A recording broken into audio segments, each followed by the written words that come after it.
Hello everyone, स्वागत है आप सभी का PYQ एकेडमी में। फ्रेंड्स, आज की वीडियो जो है वो भारतीय राष्ट्रीय कांग्रेस से है। इसका पार्ट 1 मैंने सॉल्व कराया था। आप पार्ट 1 PYQ एकेडमी पर जाकर देख सकते हैं भारतीय राष्ट्रीय कांग्रेस से। और जिस बुक से मैं ये सॉल्व करा रही हूँ ये है घटना चक्र बुक। घटना चक्र बुक से भारतीय राष्ट्रीय कांग्रेस के जितने भी मोस्ट इम्पॉर्टेंट क्वेश्चन हैं जो कि PYQ उसमें दे रखा है, जो कि बहुत सारे एग्ज़ाम में पूछे गए हैं, तो उन्हीं क्वेश्चंस को मैं करा रही हूँ। और फर्स्ट पार्ट मैंने करा रखा है और इसी का आज ये सेकंड पार्ट में लाई हूँ। तो देर नहीं करते हैं और वीडियो को स्टार्ट करते हैं। ये सारे क्वेश्चन जो है आपके आगामी जितने भी एग्ज़ाम होने वाले हैं उनमें बहुत ही ज़्यादा इम्पॉर्टेंट है।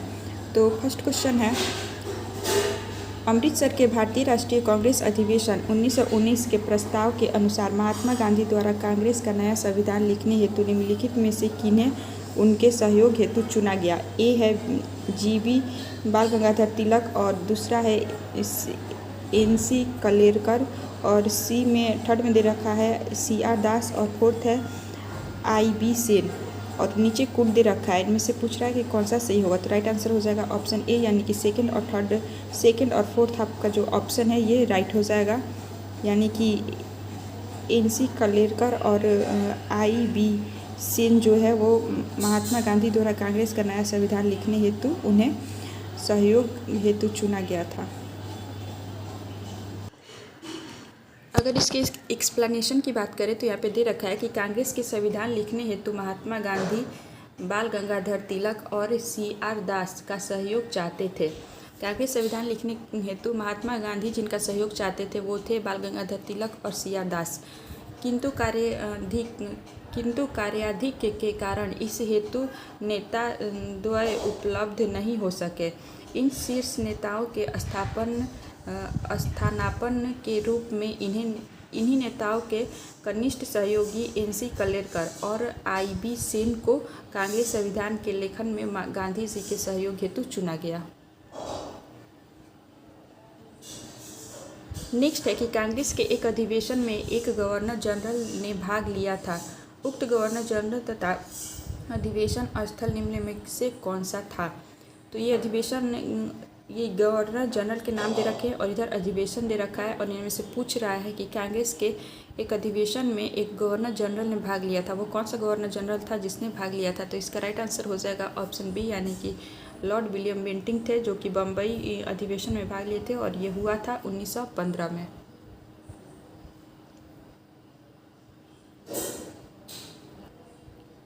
एक्सप्लेनेशन को देख ले तो यहाँ दे रखा है कि लॉर्ड विलिंगटन ने कांग्रेस के बम्बई अधिवेशन में भाग लिया था।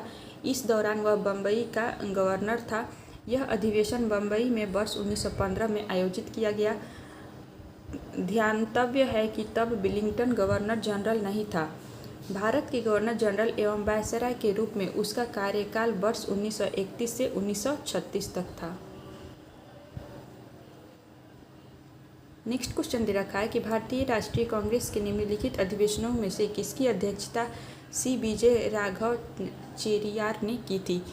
कौन से अधिवेशन की अध्यक्षता CBJ राघव चेरियार ने की थी, ये पूछ रहा है भारतीय राष्ट्रीय कांग्रेस का कौन सा अधिवेशन। तो इसका राइट आंसर हो जाएगा ऑप्शन बी, यानी कि नागपुर अधिवेशन 1920 में जो हुआ था उसकी अध्यक्षता CBJ राघव चेरियार ने की थी। एक्सप्लेनेशन की बात करें तो यहाँ दे रखा है कि CBJ राघव चेरियार ने भारतीय राष्ट्रीय कांग्रेस के नागपुर अधिवेशन 1920 की अध्यक्षता की थी। लखनऊ अधिवेशन जो कि 1916 में हुआ था की अध्यक्षता अंबिका चरण मजूमदार ने की थी। ये भी कई बार एग्जाम में पूछा गया है कि 1916 में जो लखनऊ में अधिवेशन हुआ है उसकी अध्यक्षता किसने की थी। तो ये भी बहुत ज़्यादा इंपॉर्टेंट हो जाता है क्योंकि ये बहुत सारे एग्जाम में देखा गया है। तो ये आप याद रखिएगा कि अंबिका चरण मजूमदार ने 1916 में लखनऊ अधिवेशन की अध्यक्षता की थी, और 1920 की अध्यक्षता नागपुर में जो हुआ था उसका अधिवेशन की अध्यक्षता किया गया था CBJ राघव चेरियार के द्वारा। जबकि गया अधिवेशन जो कि 1922 को हुआ था की अध्यक्षता चित्तरंजन दास ने किया था, और ये गया अधिवेशन बिहार का अधिवेशन है, इसलिए ये भी ज़्यादा इम्पॉर्टेंट हो जाता है। नागपुर अधिवेशन 1920 में हुआ था। सदस्यता शुल्क 4 आना किया गया था। नागपुर अधिवेशन में ही सदस्यता जो शुल्क था उसको 4 आना किया गया था, ताकि गरीब से गरीब व्यक्ति भी कांग्रेस से जुड़ सके।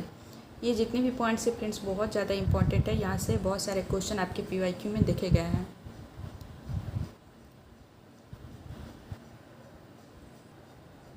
नेक्स्ट है कि निम्नलिखित में से किस अधिवेशन में कांग्रेस ने पहली बार भारतीय रियासतों के प्रति अपनी नीति घोषित की थी? तो इसका राइट आंसर हो जाएगा ऑप्शन ए यानी कि नागपुर अधिवेशन में।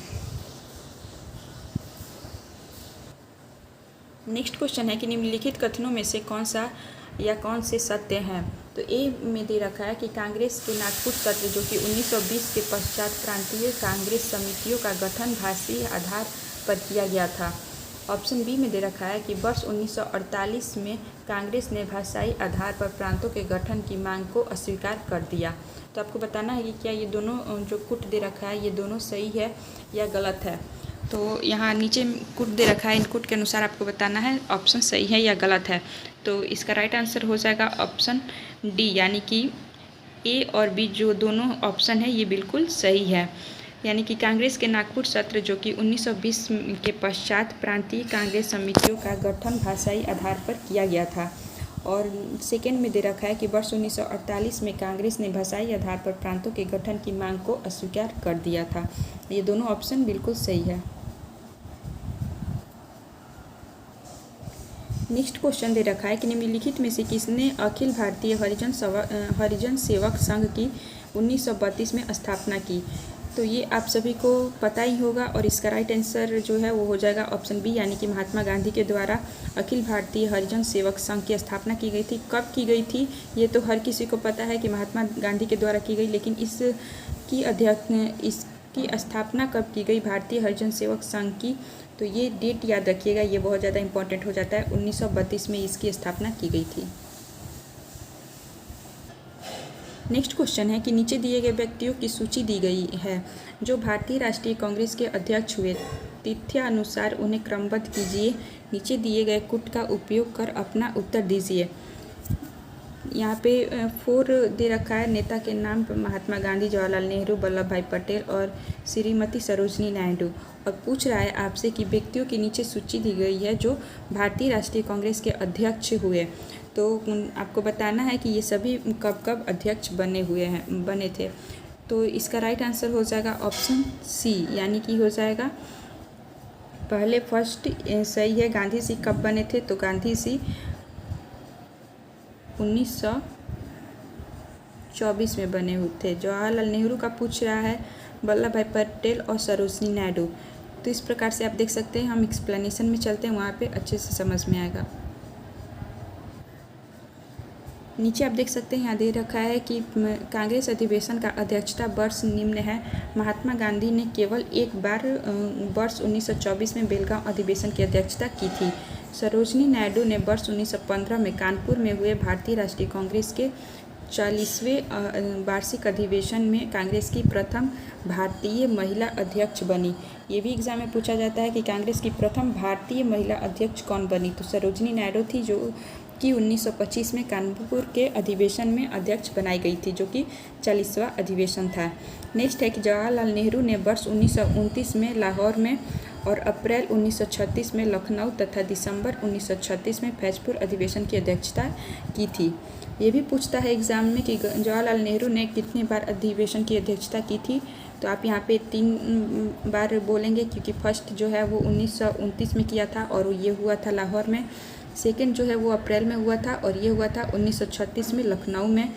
और थर्ड जो है वो दिसंबर 1936 में ही हुआ था। फैजपुर अधिवेशन की अध्यक्षता जवाहरलाल नेहरू के द्वारा किया गया है। नेक्स्ट है कि पटेल ने वर्ष 1931 में कराची अधिवेशन की अध्यक्षता की थी। ये भी बहुत ही ज़्यादा इम्पॉर्टेंट है। नेक्स्ट क्वेश्चन है कि भारतीय राष्ट्रीय कांग्रेस का एकमात्र अधिवेशन जिसकी अध्यक्षता महात्मा गांधी ने की थी। तो अभी इससे पहले जस्ट हमने जो क्वेश्चन पढ़ा उसमें आपने देखा कि गांधी जी ने एकमात्र अधिवेशन किया था। वो अधिवेशन कौन सा था और कब किया था? तो इसका राइट आंसर हो जाएगा ऑप्शन सी यानी कि बेलगांव अधिवेशन था, जो कि 1924 में हुआ था। नेक्स्ट है कि सूची 1 को सूची 2 से सुमेलित कीजिए और नीचे दिए गए कूट में से सही उत्तर चुनिए। तो ए और बी आप देख सकते हैं, इधर अध्यक्ष का नाम दे रखा है और इधर भारतीय राष्ट्रीय कांग्रेस सभाओं के स्थान दे रखे हैं। और आपको बताना है कूट के अनुसार कि कौन सा राइट आंसर है। तो इसके अनुसार अगर हम देखें तो अबुल कलाम आज़ाद जो थे, इन्होंने अधिवेशन भारतीय राष्ट्रीय कांग्रेस सभाओं के स्थान जो है इनका रामगढ़ 1940 में था। फर्स्ट का 4 हो जाएगा। और सेकंड है सरोजनी नायडू। सरोजनी नायडू ने आपने पहले क्वेश्चन में पढ़ा, सरोजनी नायडू ने कांग्रेस कानपुर के अधिवेशन में किया था जो कि 1925 में। इसका थर्ड हो जाएगा। सी ऑप्शन में है मोतीलाल नेहरू। मोतीलाल नेहरू का पूछ रहा है, तो मोतीलाल नेहरू का अगर हम देखें तो इनका हो जाएगा ऑप्शन फर्स्ट, यानी कि अमृतसर 1919 में इन्होंने। और इससे यहाँ पे हो जाएगा फर्स्ट ऑप्शन। और डी में दे रखा है डॉक्टर राजेंद्र प्रसाद। राजेंद्र प्रसाद जो है वो बम्बई 1934, सेकेंड ऑप्शन हो जाएगा। तो आप कुट के अनुसार देख सकते हैं, तो आपका 4, थर्ड, फर्स्ट और 2 ये आपका ऑप्शन डी में दे रखा है, यानी कि आपका राइट ऑप्शन ऑप्शन डी हो जाएगा। नेक्स्ट क्वेश्चन दे रखा है कि उत्तर प्रदेश के विभिन्न स्थानों में आयोजित भारतीय राष्ट्रीय कांग्रेस के अधिवेशन के संदर्भ में सूची 1 और सूची 2 के साथ सुमेलित कीजिए तथा नीचे दिए गए कुटों का प्रयोग सही से करें। आप यहाँ देख सकते हैं स्थान और वर्ष दे रखा है, इनको सही से आपको सुमेलित करना है और कुट भी दे रखा है। तो डायरेक्ट हम आंसर पे चलेंगे। इसका राइट आंसर देखें तो कुट के अनुसार ऑप्शन सी हो जाएगा। और अब हम एक्सप्लेनेशन पे चलते हैं। एक्सप्लेनेशन की बात करें तो अधिवेशन और वर्ष दे रखा है। मेरठ अधिवेशन जो हुआ था 1946 में हुआ था। कानपुर अधिवेशन 1925 में हुआ था। और लखनऊ अधिवेशन 1916 में। और बनारस अधिवेशन जो है 1905 में हुआ था। नेक्स्ट क्वेश्चन है कि निम्नलिखित में से किस भारतीय राष्ट्रीय कांग्रेस के अधिवेशन में जवाहरलाल नेहरू ने समाजवाद को भारत की समस्याओं को हल करने की कुंजी बताया। तो इसका राइट आंसर हो जाएगा ऑप्शन बी, यानी कि लखनऊ अधिवेशन में जवाहरलाल नेहरू ने समाजवाद को भारत की समस्याओं को हल करने की कुंजी बताया। नेक्स्ट है कि वर्ष 1938 के भारतीय राष्ट्रीय कांग्रेस के हरिपुरा अधिवेशन की अध्यक्षता की थी। तो 1938 में भारतीय राष्ट्रीय कांग्रेस के हरिपुरा अधिवेशन की अध्यक्षता किसके द्वारा किया गया था। तो इसका राइट आंसर हो जाएगा ऑप्शन डी, यानी कि सुभाष चंद्र बोस के द्वारा। नेक्स्ट है कि इनमें से कौन सबसे कम आयु में भारतीय राष्ट्रीय कांग्रेस का अध्यक्ष बनने वाला व्यक्ति था। तो इसका राइट आंसर हो जाएगा ऑप्शन बी, यानी कि अबुल कलाम आज़ाद जो थे वो सबसे कम आयु में भारतीय राष्ट्रीय कांग्रेस के अध्यक्ष बने हुए थे। और ये अब्दुल कलाम जो थे ये बहुत ही लंबे वक्त तक अध्यक्ष के पद पर बने रहे थे। ये भी क्वेश्चन पूछता है कि भारतीय राष्ट्रीय कांग्रेस में लंबे वक्त तक अध्यक्ष कौन से व्यक्ति बने रहे। तो इसका राइट आंसर हो जाएगा अबुल कलाम आज़ाद। नीचे अगेन दे रखा है सूची और सूची 1 और सूची 2। और सूची 1 में दे रखा है कांग्रेस अध्यक्ष और सूची 2 में दे रखा है अधिवेशन स्थल। तो इसको मिलान करना है। तो हम देखते हैं, अब फर्स्ट में दे रखा है कि डॉक्टर M.A. अंसारी जो थे वो अधिवेशन स्थल से थे। तो डॉक्टर M.A. अंसारी जो थे वो मद्रास से थे, मद्रास स्थान से बिलोंग करते थे। नेक्स्ट है कि पुरुषोत्तम दास टंडन जो थे वो नासिक हो जाएगा। तो फर्स्ट का हो गया थर्ड और सेकंड का हो गया फोर्थ। और सरोजनी नायडू आपने अभी तक कितनी बार पढ़ लिया कि सरोजनी नायडू जो है वो कानपुर से। और डी में दे रखा है सुभाष चंद्र बोस। इससे पहले ही आपने पढ़ा कि वो हरिपुरा अधिवेशन से जुड़े हुए थे। तो इसका हो जाएगा ऑप्शन फर्स्ट। तो आप कुट में देख लीजिए कि थर्ड, फोर्थ, सेकंड और फर्स्ट किस में दे रखा है। तो ऑप्शन सी जो है थर्ड, फोर्थ, सेकंड और फर्स्ट दे रखा है, ये आपका सही हो जाएगा। अभी मैंने इस क्वेश्चन का जिक्र किया हुआ था, वो क्वेश्चन यहाँ पे दे दिया है कि निम्नलिखित में से कौन लगातार 6 वर्षों तक भारतीय राष्ट्रीय कांग्रेस का अध्यक्ष था। लगातार 6 वर्षों तक कौन था जो भारतीय राष्ट्रीय कांग्रेस का अध्यक्ष था। और ये सबसे कम आयु वाले व्यक्ति थे। तो इनका नाम क्या हो जाएगा। तो ये इनका नाम था अबुल कलाम आज़ाद, जो लगातार 6 वर्षों तक भारतीय राष्ट्रीय कांग्रेस के अध्यक्ष रहे और ये आयु में सबसे कम थे। नेक्स्ट क्वेश्चन है कि जब भारत स्वतंत्र हुआ उस समय कांग्रेस के अध्यक्ष कौन थे।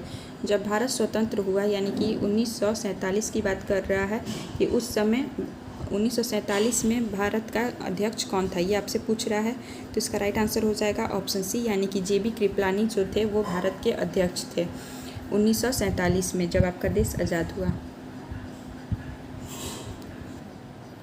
नेक्स्ट क्वेश्चन है कि भारत के विभाजन के समय भारतीय राष्ट्रीय कांग्रेस का अध्यक्ष कौन था। इससे पहले क्वेश्चन पूछा कि भारत जब आज़ाद हुआ तो उस वक्त कौन था अध्यक्ष, और अब पूछ रहा है कि भारत के विभाजन के समय भारतीय राष्ट्रीय कांग्रेस का अध्यक्ष कौन था। तो अगेन इस क्वेश्चन का भी राइट आंसर हो जाएगा ऑप्शन ए यानी कि जेबी कृपलानी जो थे, यही भारत के विभाजन और भारत के स्वतंत्र होने ये दोनों समय जेबी कृपलानी ही अध्यक्ष थे। नेक्स्ट क्वेश्चन है जन गण मन पहली बार किस अवसर पर गाया गया था।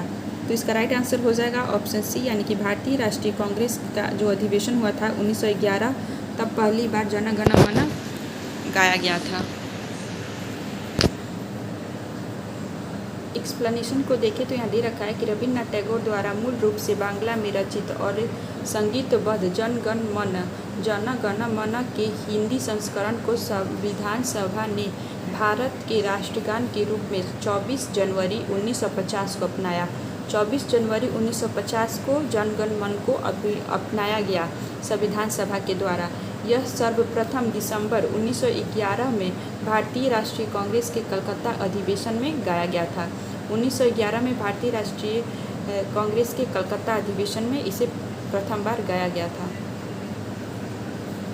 नेक्स्ट क्वेश्चन है कि भारतीय राष्ट्रीय कांग्रेस का अंतिम अधिवेशन जिसमें बाल गंगाधर तिलक ने भाग लिया था। तो आपको बताना है कि भारतीय राष्ट्रीय कांग्रेस का अंतिम अधिवेशन जिसमें बाल गंगाधर तिलक ने भाग लिया था, तो इसका राइट आंसर हो जाएगा ऑप्शन डी यानी कि अमृतसर अधिवेशन जो कि 1919 में हुआ था। एक्सप्लेनेशन में दे रखा है कि बाल गंगाधर तिलक ने अंतिम रूप से भारतीय राष्ट्रीय कांग्रेस के अमृतसर अधिवेशन जो कि 1919 में भाग लिया था। उन्होंने मॉन्टेग्यू चेम्सफोर्ड सुधारों के तहत होने वाले विधायिका के चुनाव के बहिष्कार करने की महात्मा गांधी की नीति का विरोध किया था। तिलक ने उत्तरदायी सहयोग यानी कि रिस्पॉन्सिव कोऑपरेशन की नीति को अपनाने की सलाह दी थी। 1 अगस्त 1920 को तिलक का देहांत हो गया था। 1 अगस्त 1920 को बाल गंगाधर तिलक का देहांत हो गया था। तो फ्रेंड्स, इस प्रकार से आपका जो टॉपिक था भारतीय राष्ट्रीय कांग्रेस ये कंप्लीट होता है। आपके घटना चक्र में जितने भी इम्पोर्टेंट क्वेश्चन दे रखे थे भारतीय राष्ट्रीय कांग्रेस टॉपिक से, वो सारे क्वेश्चन को मैंने लगभग कंप्लीट करा दिया है। तो अगर आपको ये कंटेंट अच्छा लगा हो, वीडियो पसंद आया हो तो चैनल को लाइक शेयर और सब्सक्राइब करें, कमेंट करना ना भूलें। नेक्स्ट वीडियो में हम नेक्स्ट टॉपिक के साथ मिलेंगे, तब तक के लिए थैंक यू।